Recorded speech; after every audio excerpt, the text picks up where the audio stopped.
Welcome, everybody, to the next episode of Chiefs Focus Live. Here with JP, Quentin, Caleb. Hope everybody had a good 4th. How you guys doing? I still got all my digits, so we're good. That's all that matters. Ate some good food. Yeah. Yep.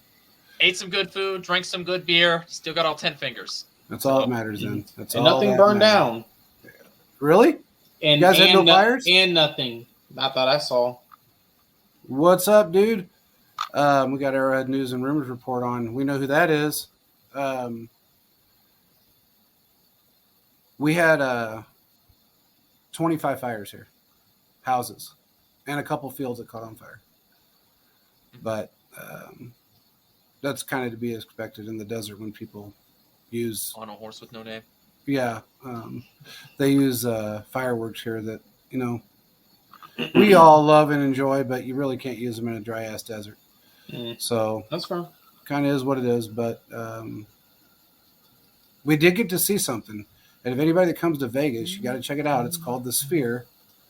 It's 17 miles from my house, and I can see it off my balcony because I don't live anywhere near the Strip. But this thing is amazing.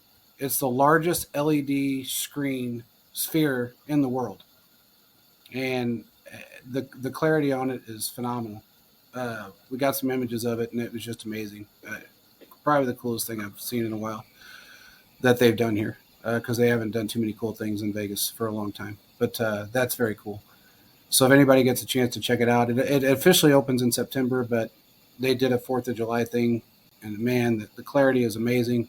They're going to do it for concerts and just a bunch of other things. It's just going to be really awesome. But anyway, I hope everybody listening to the show had a great 4th and everybody stayed safe. I do want to give a guy we know on Twitter, good follower, good guy. I want to give him our condolences. His wife did pass away, and I don't know if he wants me to say his name or not, so I may not say his name right now. But if he's on, we're thinking about you, man. If you need anything, just let us know. Really sorry to hear that happen. I don't know what I would do if that happened to me. So anyway, we just want to give you a shout out, brother. With that being said, let's get into this. Yeah, I have an interesting thought experiment for everybody.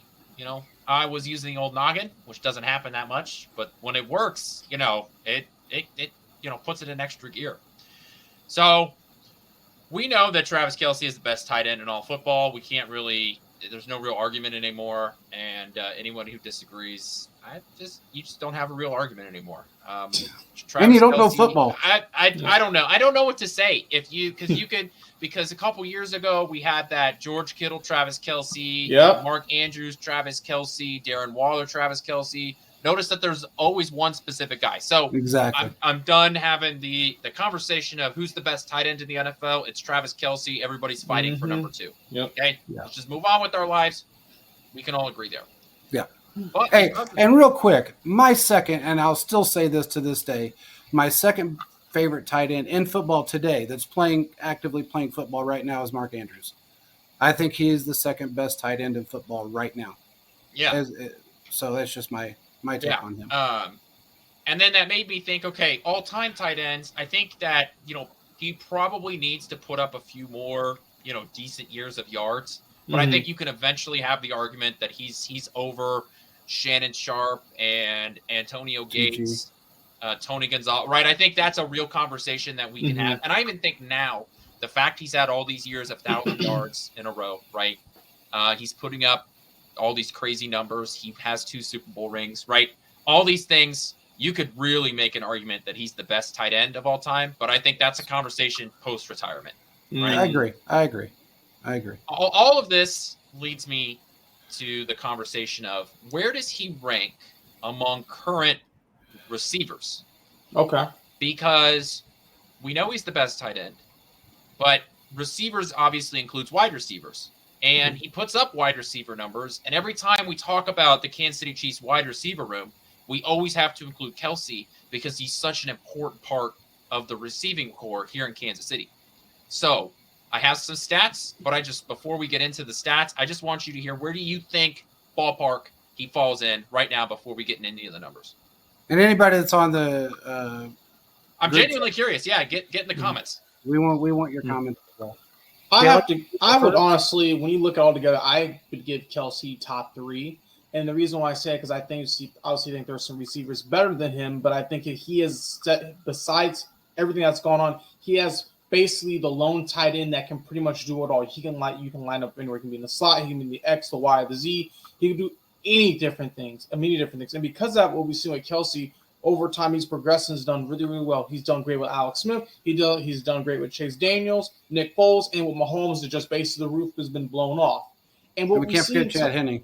Yeah, Chad Henne. What we see time after time after time, he is getting about, what is that, 8,000 yard seasons, and at least, I think, 6 out of the 8 seasons, he had 10-plus touchdowns. So to have that consistency in the offense, when you had a Tyreek Hill, to put up those numbers are phenomenal. Now, this last year, he had a couple games where we obviously saw with the absence of Hill not being here, Kelce really, really played well, and his numbers went up 4 touchdown game against the Raiders, against the Chargers a couple times, basically ripping their hearts out with last-second touchdowns. So he basically is can get open and catch the ball anywhere, and it's based off the play design. So when you look at all those things that come into play, I personally believe that Kelce is a top 3 wide receiver as a whole. And I would say he's the best tight end. You can even make the argument maybe he's number 2. Okay. I actually was right in your realm. Okay. When it comes to if you combine everybody that's playing in the league right now, I would put him at least 3, if not 2. Okay. There are a couple of wide receivers out there that are, of course, putting up better numbers, but we have to look at it from a different perspective. He's a tight end. Okay. Wide receiver, and also the spread offense that we're in. I don't think that if you put Adams in a spread offense like we have, or even a Justin Jefferson in a spread offense like we have, their numbers wouldn't be nearly as high as Kelce's are. I just don't see it. I feel like they could get close. They could get close, but I don't think they would be right there. The situation. You think it could be, but I don't think he would. I don't think they have. I'm just saying, just so easily he gets open so much easier than everybody else does. The reason why I'm saying that is because Andy Reid has made more with less than any other offensive mind coach I've ever seen. Oh, absolutely. So I think he could at least get like a Jamar Chase and Justin Jefferson fairly close, maybe even surpass those stats if possible. But then again, it's the collective on who you have on your team. Do you have a Tyreek Hill on your team? When you look at the Dolphins, they have basically 2 number 1 receivers, Tyreek Hill, Jalen Waddle. If you look at these other teams out there, some have a really good receiver, and then you look at the huge mountain drop, and you have these other guys. Now, it's very interesting. The Chiefs have basically a lot of tier 2, a lot of tier 3 guys mixed in with a Kelce that's a tier 1 player, so it kind of works out and meshes better. But it is very interesting to see Kelce always gets open. That's the difference, yeah. Yeah. And see, I think that's where you see it. Yeah, and that's where you see the difference, I think, because if you look at even Devontae Adams or Justin Jefferson, yeah, they can get open. There's no doubt about it. But if you had a 1-2 punch, like you just said, a Tyreek Hill and a Waddle, okay? Yeah, Tyreek Hill had 1,700 all-purpose yards last year. That was the highest of his career, okay, which was great. But he's also a wide receiver. He's smaller. He's faster.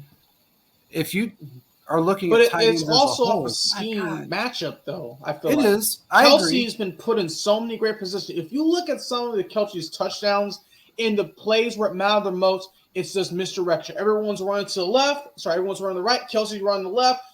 Pick plays happen. Someone gets caught and Kelce's wide open. Or it's just the other stuff where a linebacker is just too slow. That's why we're moving to the point of linebacker safety hybrids, because you have guys like Kelce's, athletic guys, Dalton Kincaid, individuals like that are coming up, Mark Andrews, George Kittle, who can basically beat down some of these linebackers that are just too fast for, or they're too strong enough for a safety. So when we look at all these things that playing together, I mean, it's a lot that goes into it. And there's so much improv, though, that Kelce does. Oh, easily. Guys don't do. I mean, there's wide receivers out there that you could say, yeah, they're the greatest route runner out there. They're, they got great hands. They got this, but they don't have the improv that Kelce has. And for somebody that's 265 pounds and 6'6", and 30, look, last year I think was it last year he had the 169-yard game? I think so. Yeah, I'm not 100%. he was 33 freaking years old, and it put up 169 yards as a tight end. Nice. That's just not normal. I mean, no matter how you look at it, that's not normal for. I mean, there's not. How many wide receivers last year put up 169 yards in one game? I mean, Adams. Yeah, there's one. There's one. I mean, I don't think. In fact, I don't think Chase put up 169 yards last year in his season. I don't think he did. So, to see a tight end do what he's done, and a lot of it's his pure athletic ability, his football IQ, the improv, of course. I have to have him right now at the top 3 in the league, and that's among all wide receivers. Okay. Yeah, I'm going to go through some of the numbers here. So I've got receiving yards, touchdowns, and then yards after the catch, because I think that's very important. Okay. Absolutely. So if we're looking at just yards, Travis Kelce was 8th in the NFL in total yards. He was only behind Justin Jefferson, Tyreek Hill, Devontae Adams, A.J. Brown, Stephon Diggs, CeeDee Lamb, and Jalen Waddle. Okay. All wide receivers, by the way. All wide receivers. Let's see. I don't even know where the closest. I'd have to go to the next page to get to a tight end, so I'm not even going to do that. So we see that, that right there. To me, I would put Justin Jefferson and Devontae Adams above Travis Kelce. Okay, right? that's I think fair. Right there, I'd put them one. I'd probably put them 1, 2.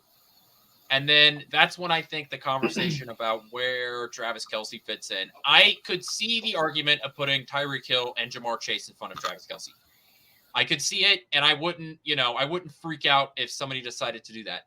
After that, so you're telling me at worst, Travis Kelce is the 5th best receiver in the NFL? Yeah, I mean, that's fair. That's crazy. That's crazy that's the way that's the conversation that we're having. Okay. Yeah, I mean, it's insane to think that we are having that conversation. You're absolutely right. I mean, it's nuts. You can't. There's a lot of one-dimensional teams out there. Yeah, we see that all the time. I mean, look, the Raiders were one-dimensional last year, but then when you look at the Miami Dolphins that have 2 really fantastic wide receivers in Tyreek Hill and Waddle, and then they have a good tight end and a couple of decent backup wide receivers, your 3s and your 4s.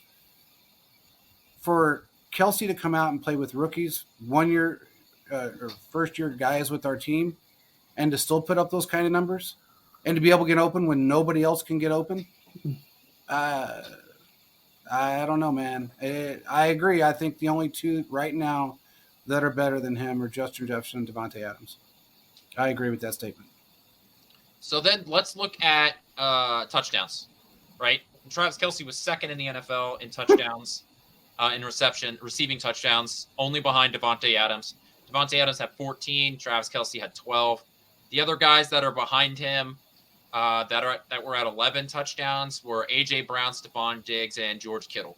Okay. So he was above everybody except Devontae Adams, which includes studs like Justin Jefferson and Tyreek Hill and everybody else. So we're seeing a guy that is, we see him produce in the red zone. Now, 4 of those did come against the Raiders in that one game, but he still caught the ball. He did. The last stat that I wanted to bring up, and this to me is a very intriguing stat. Travis Kelce was 3rd in the NFL with yards after reception. He had 657. The 2 guys that were above him were Austin Eckler and Christian McCaffrey. So running backs were above him, which are guys that are getting the ball in the backfield, who all of their yards come after catch. Yeah, right? It's either a screen or, Exactly, or it's out of the flat. Or a will pass. Pass. Exactly. He had 657 yards after the catch. And that's crazy because we know he's not catching dump-offs, right? Half of his yards came after he caught the ball. Yeah. So he is taking the ball, and we've seen it, right? That shimmy, that little shake that he does to where he never gets hit hard, and he's always juking out a linebacker or a safety that thinks that, they're about to come and lay the hit stick on him. He does a whoop. And, he just... The half semicircle. Yep. Being on that Bachelor show, doing some dancing. He was basically. So that to me is a crazy stat. Justin Jefferson was right behind him with 613 yards. And once again, I mean, it's crazy to me. And I think this is why we seriously need to take Travis Kelce as one of the best total receivers in the NFL, not just the best tight end. I think he truly is a top 5 overall receiver in the NFL right now. Absolutely. I agree. And I think over time, just what he's been able to do week in and week out and continue to just basically make defensive players like a Jalen Ramsey, a Von Miller, all these basically dominate them, J.J. Watt, and continue to do what he's been able to do over time. It just showed he is more than just the tight end. I mean, when you look at it, everyone was saying, it's Jimmy Graham, a tight end or wide receiver. I think we're at the point now where we can finally say Travis Kelce is just an all offensive weapon. That's what his position is, an offensive weapon. That's what he's just one of those guys that when you want to talk about a versatile player, he's the versatile player. He's the guy that can line up in different positions. You can get him down the hash mark. You can get him over the middle. But I think he averaged like 15.6 yards a catch last year. I don't know, Quentin, I may be wrong, but I think that was pretty close to what his average was last year, which is absolutely insane to think about a tight end that averages those type. And that I'm talking about when he catches the ball, not yak. That's just his, catch radius. So it was always so wide open. It's like there's no one around. It's like the Red Sea got parted. And like, where's everybody else at? And there's just Kelce like, hi. The dude can get triple covered and he's wide open, Caleb. That doesn't make sense. I mean, I don't know, man. I have spent a lot of time with Tony Gonzalez over the years, and he was good. Don't get me wrong. But Kelce's better. I mean, he just is. Yeah. He's a better all-around player. And I like Tony. I mean, I did. But I do. But I'm just telling you, he's just a better player. So, I don't know. Some quick math tells me that he was averaging over 12 yards of reception. So, I mean, he's getting a first down every time he catches the ball. Every time. Whew, that's pretty every good. time. Yeah, when I read like a Matrix. I don't know. I read a Matrix that said he was like around 15 plus per reception. Yeah, I mean, he's crazy, and I think that we should be really talking about him as not just the best tight end, but we should seriously be talking about him as one of the best just receivers in the NFL. And I think because, to me, he's the straw that stirs the drink, right? Yeah. When we need something, it's Travis Kelce. Yeah. We need a first down. We need a touchdown. We need 6 yards, 10 yards, 12 yards. Give it to him. He's just that bigger straw, Quentin. He's that straw that can pull the boba straight out of your. Yeah, and I'm not saying he ain't no paper straw. Okay, my dude is a solid, quick trip straw. All right, just great across the board. Never disappoints. You can get a smoothie out of that bad boy. Great. All right. I think you're wrong there because what we've seen over time is when specifically in the divisional round against the Bills, I mean, that last catch he had before the touchdown, he basically was like reading the defense and figure out everything he needed to do, and he did that quick stutter step move outside, inside, boom, caught him, the next thing with field goal range. I mean, you need guys like that. And Kelce has shown he can do a lot in order to help the team. Also, another example is when you need Kelce is whenever the playoff, the AFC Championship game against the Bengals when we lost, the Chiefs were stalling, and Kelce picked up 2 huge first downs on that drive. So there's this time and time again, when in doubt, Kelce will come. That's pretty much what it is. So yeah, it's almost like, we always have that saying, in Veach we trust. I mean, it's definitely in Kelce we trust because that man does not mess around. And, all the arguments that have gone on over the years about him not being able to block, I want you guys, whoever wants to bitch and complain and whine and actually say that and really not understand the game of football, go out there and actually look at some of his film if you have the opportunity. I mean, if you can slow something down, take a look at it, because just because he's not going headfirst into somebody like, an idiot and getting himself injured doesn't mean he's not blocking. A chip block, the chip blocks that he does, the little stutter block that he does, that's all you really need. You don't need to put somebody on their back. You need to slow them down long enough to get the wide receiver or the running back past whoever the defender is. So if he can take a half a second off of that guy's ability to run, or push him off of his route, at a 3-degree angle. That's all you need to do. Well, He's playing smart, not stupid. I mean, I do have an example where he just completely destroyed a defensive player. Chiefs versus Raiders. Chiefs versus Broncos, Christmas Day. Terry Poe caught that touchdown. In that second quarter, Tyreek Hill had a very, very long touchdown run. He basically hides behind the offense line that goes out. If you watch that play, Quinn, you might have to fact check it for me. Kelce's leading the charge, and he basically goes boom and pushes the guy 2 feet up in the air and down. And he laid the guy out. So that is a monster block for a tight end. And that's one I always bring and remind people and show them. You told me Kelce can't block, but he just did this. Well, he's blocking. Good. Here's the problem with the whole Travis Kelce doesn't or can't block thing. We're in a pass heavy offense. And if I'm Andy Reid, right? Kansas City carries more than one tight end. They had a Demetrius. They've always had a Demetrius Harris guy, right? A guy that's mostly for blocking. Blake Bell, right? Noah Gray, right? The Kansas City carries other tight ends, so Travis Kelce doesn't have to block. So that was the thing that I always feel like when people were talking about how, Travis Kelce doesn't block. Yeah, that's because he doesn't have to, because Andy Reid's got another guy on the roster to do it. So Travis Kelce go out and catch the damn ball. Look, if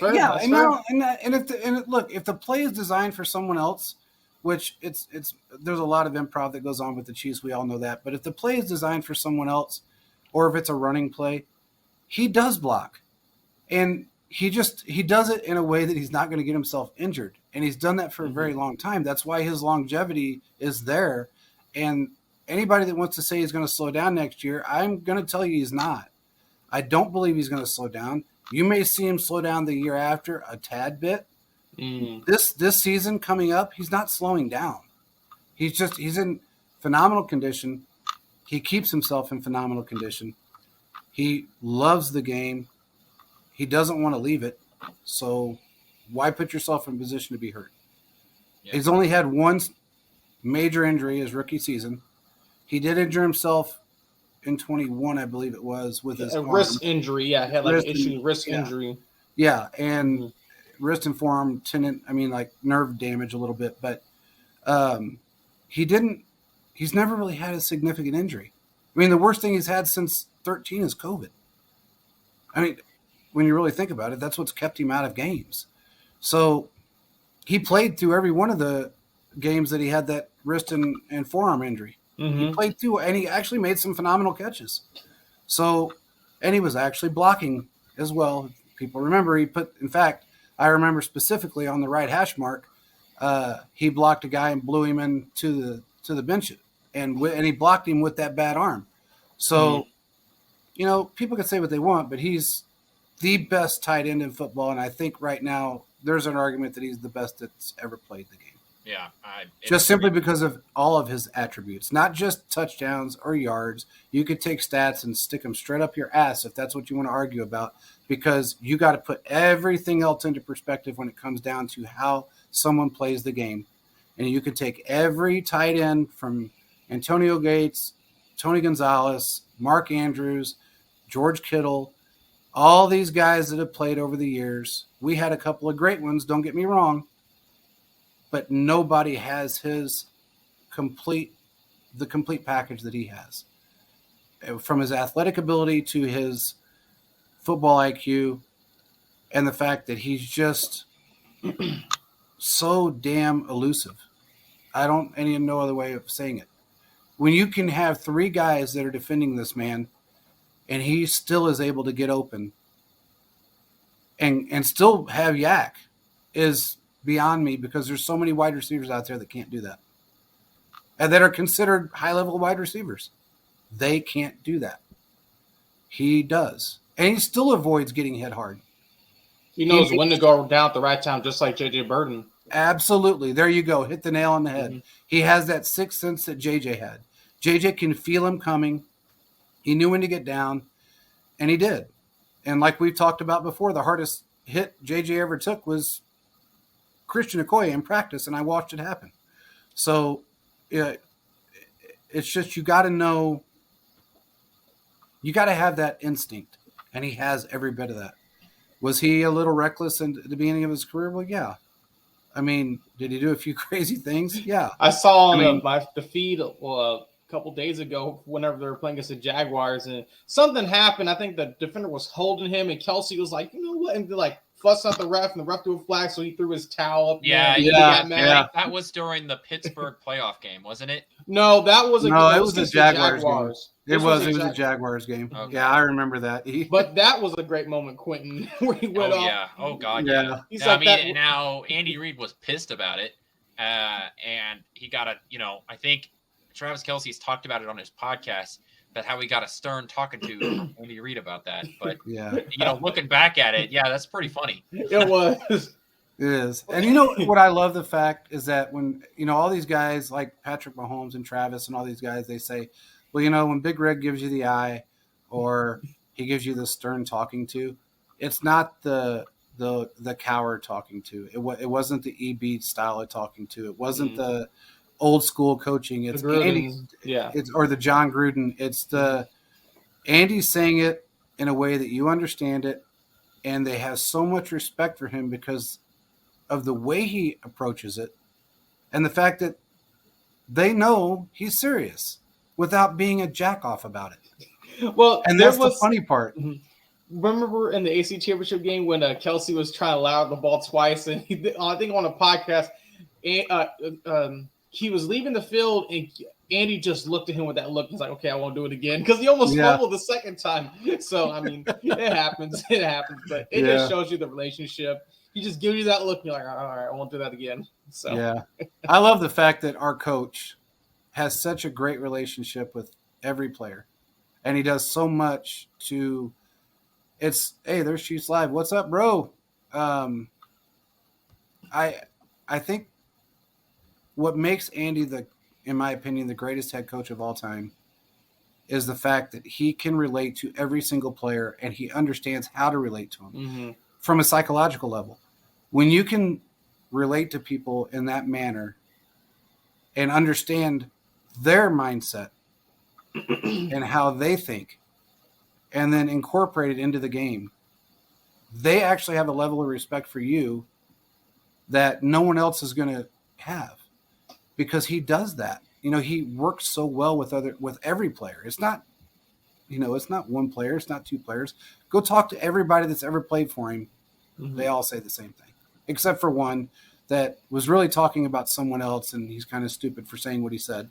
And he apologized after the fact and actually admitted he made the mistake, and he said he wasn't talking about Andy. He was talking about Eric Bieniemy. So it just is what it is. Andy's just got that thing, and he's got the entire team's bought in. I just love the fact of the way this whole team's set up. But if you don't mind, Quentin, let's transition into something really quick. I actually want to go off of your Andy Reid moment, because did you see what Colin Cowherd said on his show? I might have. So Colin Cowherd said that if Andy Reid, I'll just read the quote to you. There's a little bit of quotes, but I'll read the first one and then we can get into the second one. Okay. So he said, if you told me Coach Reid would coach for 6 more years, I think the Belichick-Andy Reid debate is on. Belichick's head coaching career is tied to one player. Bill is 9 games under 500 without Tom Brady. Wow, that's loaded. Wow. That's loaded. So, yeah, well, Cowherd brought up that Belichick has a losing record, the 79-88 without Brady, and Andy Reid is 183, which is just crazy. 183, 122-1 with the Super Bowl appearance without Mahomes. That tells you everything you need to know about who's a better head coach. I'm sorry. It really does. And, if you remember right, when it came down to getting into that same conversation, Andy and Mahomes, that combo right there, he's waited his whole career for a quarterback like Mahomes. He had some that were very good. He had the Michael Vicks. He had the Donovan McNabbs. He had guys like that. But he never had somebody that was able to be, as you can call it reckless or you can call it backyard football, but be accurate while doing so and not have the interceptions, the mistakes, the injuries, whatever you want to call it, the Brett Favre syndrome. I mean, I'll just Yeah. put it that way. Mahomes has even said this about Andy, that he is such a informative coach that he will sit down with you and have a conversation with you that you can absolutely understand. He's not throwing football jargon at you that you don't know. He's walking you through everything step by step. And when you can do that, and he shows you what you're seeing on what he's seeing on film, and maybe something that you didn't see at one point. Mm-hmm. You watch a film 5 times, but if you catch it from a different set of eyes, oh shit, you're right. I didn't see that before. Mm-hmm. That's something that Belichick doesn't do. If you don't get it, you're on He a just bench. gets mad. Yeah, Belichick has a history of just throwing down the hammer. He's got a lot of anger issues. I don't know where it stems from, but he's got anger issues. Well, he's an old school Navy coach. I mean, he's just going to be like, this is how it is, and if you don't like it, I'm going to tell you. My way or the highway. Basically, we all don't like those people, especially. And I think that's why I honestly, truly believe that's why Cowher never came back to coaching again. He said it because, I think he said it because that guy's personality is like, you're going to listen. Now, everyone today is going to question everything. That's just how it is. And Andy has no problem answering my guess to a point. Yeah. But guys like Bill Cowher, some others, Belichick, I think after Belichick leaves and some of these older coaches, we're going to see more of Andy Reid-like coaches come into the league where they're willing to work with people a little bit more and hear the player's voice. So, like, it's just my way or the highway. Because when you do the my way or the highway, that's when we all sit our butts on the couch because your way did not work and didn't want to adjust. Absolutely. For being honest and all fair and true. 100%. So, I mean, that's... nobody wants to... the thing with, like, Andy Reid is like, that lets your leash be a little longer. If you're a guy that has a plan and knows what he's doing, falls in a little bit of a rut as a fan base, as an owner, it's easier to sort of say, okay, I'll give him some time. But if you're a jackass and you're not good or you're falling into a rut, that's easier to get yourself fired. Yeah, absolutely. Absolutely. I mean, that's why Bruce Arians got promoted because he couldn't work with those guys, and Brady's like, let's go. That's pretty much what it was. That's absolutely true. You have to work with people. Yep. And, you've heard so many people talk, and that's a great example is Bruce Arians, is because you've heard so many people that have really had a hard time after the fact, like long after they played for him, or maybe even the year after they were gone and they knew they weren't going back. They really had negative things to say about him because of the way he treated people. And he didn't listen to the players. He listened to himself. And, a lot of guys said, oh, he's Mr. Cool Coach. He's the coolest coach on the planet. Yeah, blah, blah, blah. But he was a jack-off. And when you're a jack-off, people don't respect you, and they don't listen to what you have to say. It just is what it is. Bill Cowher, getting back to him, I think he left. He said it was because he wanted to spend time with his kids, blah, blah, blah. He did it for 2 reasons. One, he lost the respect of his coaching or his players. And 2, he kind of went out on top to a degree. Yeah, I mean, he won the Super Bowl. He won the Super Bowl. He went out on top. It was somewhat of a smart move on his part to go out on top that way. But I still think a lot of it had just to do with the fact that he was kind of a jerk. I mean, no matter how you look at it. It's his way, old school way of doing things. And you have coaches today right now. Tomlin is kind of the same way a little bit. I believe he's a little bit more. Wow. Is that Tomlin right now? Professional. Tomlin, you're good, man. We see Tomlin is a little bit like that, but I think he's more lenient. Listen, but from that Steelers organization, it's all business and cut and dry. We're not going to have no wiggle room stuff like that. But yeah, Cowher will not be able to deal with an AB or deal with some of the guys today. Just listen to him talk on NFL Today. He just would not be able to work with this style. No, I agree. And that's nothing against him. It's just what he grew up watching and learning in his mentors. It's a certain way. And a lot of people said that about Bill Walsh too. So okay. Yeah, I mean, Bill Walsh, a lot of people said the same thing. They said he was good with players to a degree, but there was players. He was a very pick and choose style of guy. Mm-hmm. That if you were a Joe Montana, if you were Jerry Rice, if you were Clark, he treated you great. But if you weren't and you made a mistake, you didn't want to be on his bad side. Well, also in And also in coaching, sometimes you're not going to mess with a player. So that's when you lean on the assistants or try to figure out what's the best way to approach certain situations. Because not everyone's going to agree like we all do on this show sometimes, especially when we bring up Justin Ross. Regardless. Love Justin. Sorry. What we see, though, is like you have to figure out what's the best way to reach a player and try to figure out how can I help you. And I think that's what Andy has done. He's only been reported to have an issue with one player. And for someone to not get along with Andy Reid, that takes a lot. Yeah, absolutely. I will say there was one more thing that Cowherd said, and I thought this is also interesting. He said that the major difference between Andy Reid is that he didn't get Patrick Mahomes until his 19th season, while Bill Belichick was able to get Tom Brady early in his career, which is another just great point that sort of like you brought up a little bit earlier, JP, where it's like Andy Reid's got Donovan McNabb and Michael Vick. And while, not that those guys are bad, it's that he was able to get the most out of them when, they probably weren't great players to begin with. He was able to elevate them to that next level. I don't think Bill Belichick elevated Tom Brady. I think that's just the way the system was run with his offensive coordinators and stuff there, and Bill Belichick was there running the defense. So I just think that it's just an interesting conversation to have, especially the point where you're talking about how, maybe if Patrick Mahomes appeared up in an Andy Reid offense earlier, then, maybe we would be having a different conversation about Andy Reid. We definitely wouldn't have had him sort of in that conversation of like, but can he win the big game? Because there was a time frame, or especially early in his time here in Kansas City, there was that conversation of, he can't manage the clock, and he can't seem to win the big important game. Those were the two controversies of Andy Reid coming here to Kansas City and his first, years here in Kansas City. So it's interesting. Thought you guys would like to know that. Absolutely. I'm glad you brought it up.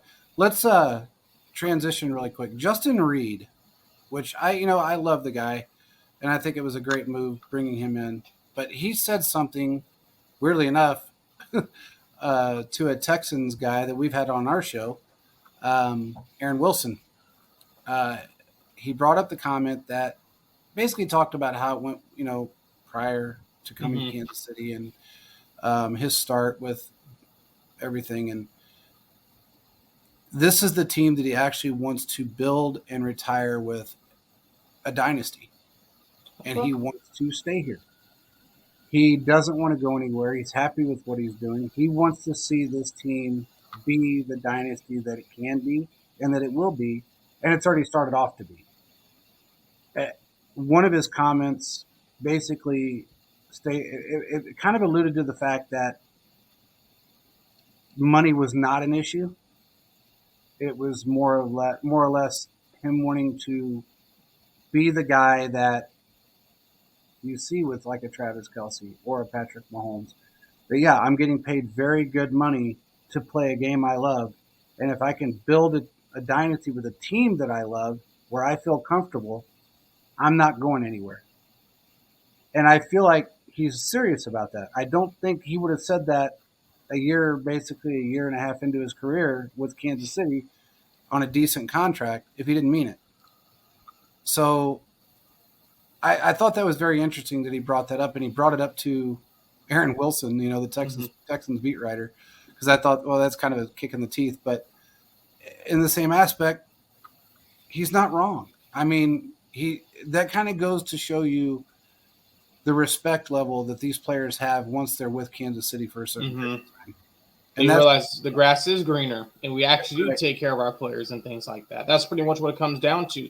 You cannot build your foundation like the Texans and many other teams have built their foundation on sand. When you build a house on the sand, it doesn't work out well. But if you build your house on a rock or something stable, it's going to work. And we see is when he was there, he saw all the mess between the Deshaun Watson stuff we don't need to get to, but also just the Texans in general, how they're mismanaging stuff. Bill O'Brien basically traded DeAndre Hopkins away for a bag of peanuts and some players and stuff. Javavian Clowney got traded away for not much. So, I mean, it just kind of snowballed after a while. We were like, you know what? This isn't even worth being here. After I finish my contract, I'm going to leave. And that's what we see. A lot of the Texan players once their rookie deals basically end up, they did a mass exodus out of there, kind of what we saw with the Dolphins a couple of years ago. So, I mean, it just shows you need to have good foundation. You need to. And every time we see a big-name free agent or a guy that just got cut from the team, they're always rumored to the Chiefs. Yeah. Due to all those different things. Now, money is always an issue because they don't have a lot of money, but we see these guys are linked to due to the organization, the organizational ties. I mean, it just shows you over time. Agents have worked with Kansas City. They've worked with Brett Beach. They've worked with Andy Reid. Everyone knows the Hunts. So it's the reputation goes around. And because of that, that's why I believe the Chiefs have an easier time getting stuff done. Now, do they make the big splash signings? No. You're not going to be able to do that as an organization. A business can't make all the big splash moves. But you have to do steady stuff that's able to get to that point. And that's why in the last 5 years, the Chiefs have been to the AFC Championship game 5 times, 3 Super Bowls, and 2 Super Bowl wins. That's and all those progress were at home. and success. Yes. Absolutely. All at home. Yeah. And the fact that I'm sorry, I didn't mean to cut you off, Quentin. The fact that it's the Arrowhead Invitational. Exactly. Yeah, exactly. The Arrowhead Invitational. I mean, it's what it is, and that's what it's going to be this year. I think that when just going off of what you just said, when players come from another organization, even if it's a 1-year run or it's their rookie deal or whatever it is. I mean, you could take Tony, for example. He's made the comments on air to a degree because he's kept himself very professional about it. But he's made other comments off camera, I guess I should say. It's night and day compared to playing with the Giants.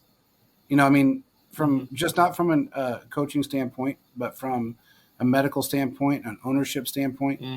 The Texans ran themselves into the ground because of ownership. I'm not going to blame their head coach that was fired, you know, when he shouldn't have been. Kind of like like you said, Miami, great example.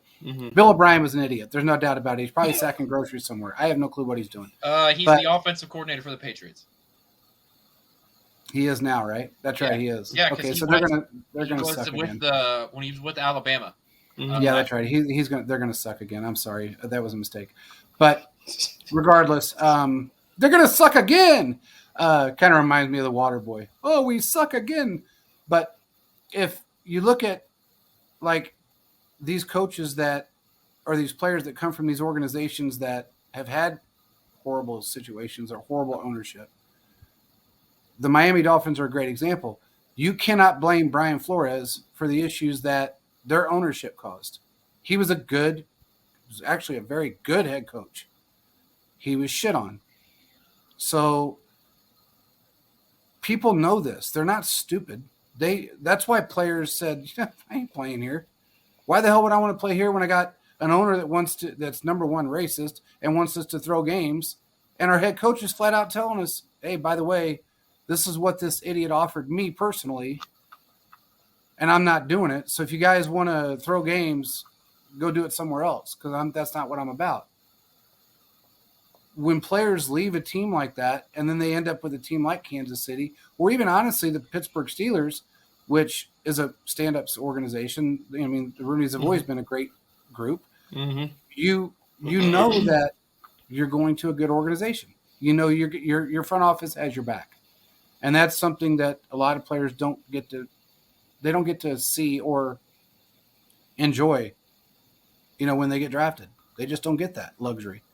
So the players that do get to come here, why wouldn't they be happy?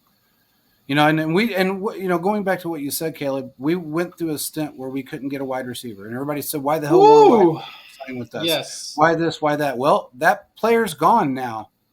Okay, there was one reason and one reason only why players didn't want to sign here, and that guy's name was Tyreek Hill. Well, it's because they won all the targets, and again, it comes down to that old outage I've been saying. We need to put on a T-shirt for everybody. Do you want a ring or do you want money? I said, do you want ring, money, or the fame? I mean, that's kind of what accountants would, I feel like, at this point. I mean, I think there could have been some great wide receiver cores created in the NFL if some individuals dropped their pride some and took less money. But regardless, they did what they want to do for a reason. They want to chase it back. I respect that. But I do believe there have been some great teams that have come up short in the overarching theme of that. I mean, we see issues that Juju Smith, Tyreek Hill's last year didn't want to be here because he thought Tyreek Hill's going to take a lot of targets. I mean, that's going to happen, but it's going to make it easier for you. I'm more in the collective agreeing, believing if you can get as many good guys on your roster as possible, it's going to allow everyone to do well in certain instances. Juju didn't see it that first time around, but he came back around again. Regardless, it just shows you kind of how teams are constructed. But for the Chiefs to be able to get people to buy into the system, that's being created, where everyone's going to eat, not just Kelce. Yeah, Kelce's going to get a big plate, but everyone else is going to have a nice side of their own, or to have that something that they want. So as a whole, when you have all these things put together, and with the NFL that's well respected with the Hunts and all these other people like that, it just makes your organization look greater and more appealing to these other groups. You don't have to worry about paying for food. You don't have to worry about practicing outdoors, Cincinnati. There's all these different things that are created by the ownership, making sure things such as your medical staff is paid well. You don't want to do what the Chargers are doing. And they actually have a degree. That would be great. They have a degree, JP. I stand here saying that my medical staff will not stab you in the lung. Yeah, absolutely. I mean, that's point. what. It's a good point, Quentin. I mean, that right there. I mean, but yeah, you're right, Caleb. I mean, it just Quentin that got me, threw me off my target. I mean, it's true. I forgot about it for a minute. Did you ever win a settlement? Do you guys? I believe he did. If Tyrod Taylor won, okay. Yeah, I did. I do believe he won. Okay. I mean that's medical malpractice. I mean, I play a lawyer on TV, and I could have won you that case. Your Honor, he couldn't breathe. So... Yeah. The needle went through one lung and out the other one. Let's just think about that. I could only imagine the pain I don't know. I mean, you collapse a man's lung. Stabbing was to reduce the pain. Yeah, it made it worse. Yep. It made it worse, and you're not even supposed to do it anyway. But whatever. Working for like the Texans or the Chargers, being a player for one of those organizations is probably like, and then coming to Kansas City, it's like getting that first girlfriend, and you're just like, oh, she crazy, but like it's just the way that it is. And then you break up with her, and then you get into like a healthy relationship, and you're like, wow, what the hell was I missing out on? And that bitch was like uber crazy, and I just didn't realize it. Well, when you look at some of those other teams, I forgot the guy that the Chiefs had. He was a hybrid linebacker. He just came from the Chargers. I forgot his name. But he's probably seen the 90-day difference between the Chargers and the Chiefs facilities and things like that. So if we ever, JP, get him on the show, I do want to ask him the question, what are the main differences? Because we've heard a lot of stuff, and I feel like he could be able to be the first person to say something. Well, you talk about, like you said, the old school coaching, the old school mindset. I see young guys that still have that. Look at Staley. He's dumb as hell.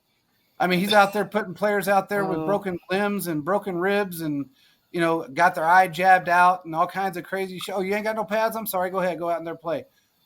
You can't think like that, man. He's an interesting individual. Yeah, you can't think like that. And by the way, you brought up something earlier that made me kind of laugh. You said the Bengals. They have yet to stop. They cannot. The players can't stop running their mouths. The fans can't stop. It is like I have never seen a group that, how should I word this? I don't think I've ever seen a group with such anxiety and jealousy issues as I've seen with the Bengals.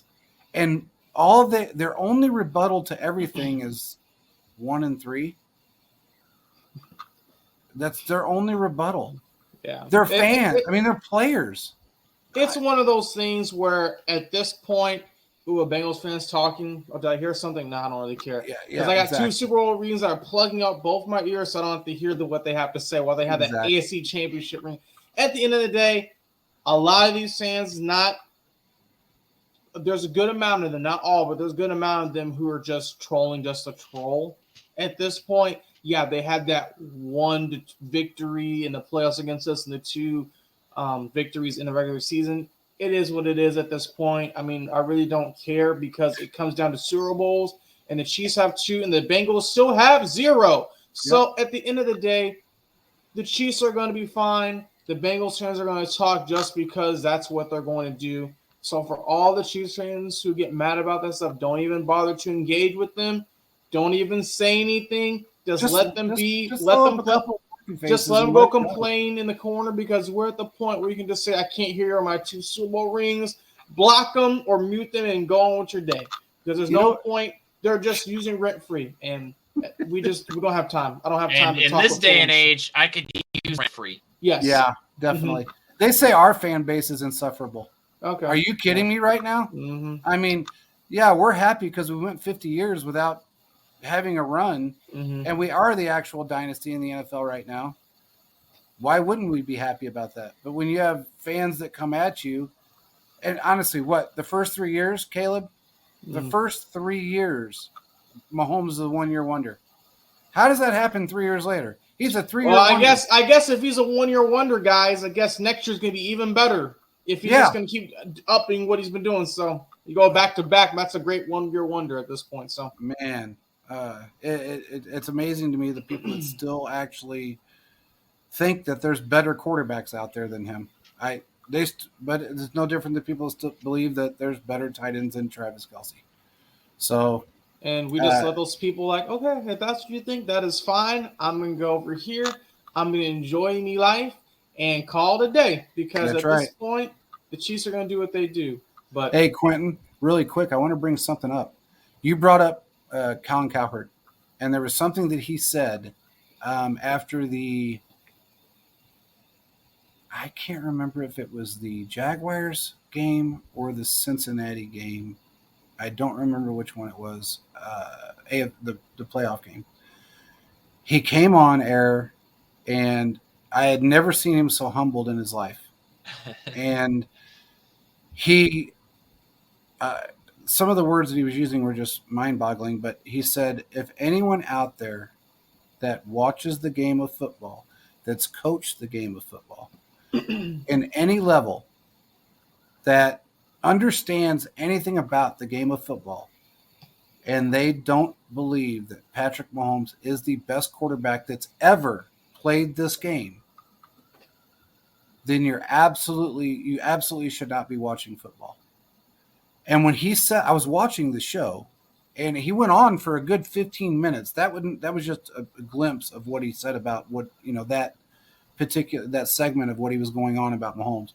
He said for a kid, and he kept calling him a kid, he said for a kid to come out and play not only on one foot and make first down runs and launch the ball off his bad foot, play with all these rookies, and to come out ahead and win games the way he wins games, the determination and the pure will that he has and the talent that he has, there's no one that's ever been able to do what he does. I was blown away, Quentin, that he said that, Caleb. I was like, wow, is this guy, like, did he get high before the show? Is he just that? I mean, did he get laid? I didn't know if he was just in a really. He's finally been humbled. He's humbled. That's where we're at, man. That's exactly it. He finally realized that, wow, this is the second. I mean, honestly, he's the best that's played the game. And nobody. I will tell you, and this will be my last stop before in this show. If Mahomes goes back to back and has 3 Super Bowls and ties guys like Troy Aikman, there can be no rebuttal that he is not the best quarterback in today's game or in the NFL. If he wins. But that's all I'm going to say, so we can wrap it up. Troy Aikman. I'm sorry. Every time I hear his name and the comments that he made makes me laugh. He's such an idiot. Well, anyway, that just goes to show you 13 years, 165 total touchdowns. How many does Mahomes have? When did he beat it? His third year, I think. I think he third year in the league. But anyway, so regardless, this has been a great show. Great topics. Thank you, Quentin, for coming up with those. Oh, that's what I do. You are the man.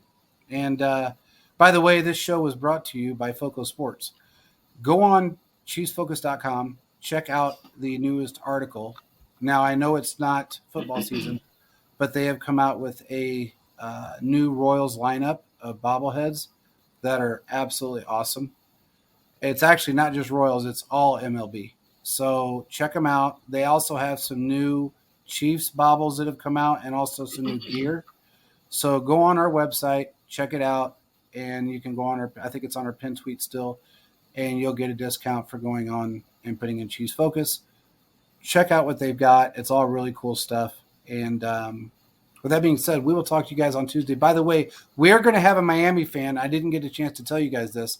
We're going to have a Miami fan on Tuesday that believes, listen to me now, he believes that without the injuries last year, Tua would have been MVP of the league.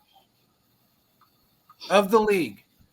So when he put this in the group chat, I had to invite him on because we have to figure out where his mindset is with all of this to figure out how he came up with that calculation and that conclusion on how Tua would have been the MVP. I mean, Florida man's crazy, right? That's I'm about to say, yeah. All right. Well, that's Tuesday. Tuesday. So on Tuesday. Tuesday, guys. Peace out. Thanks for joining.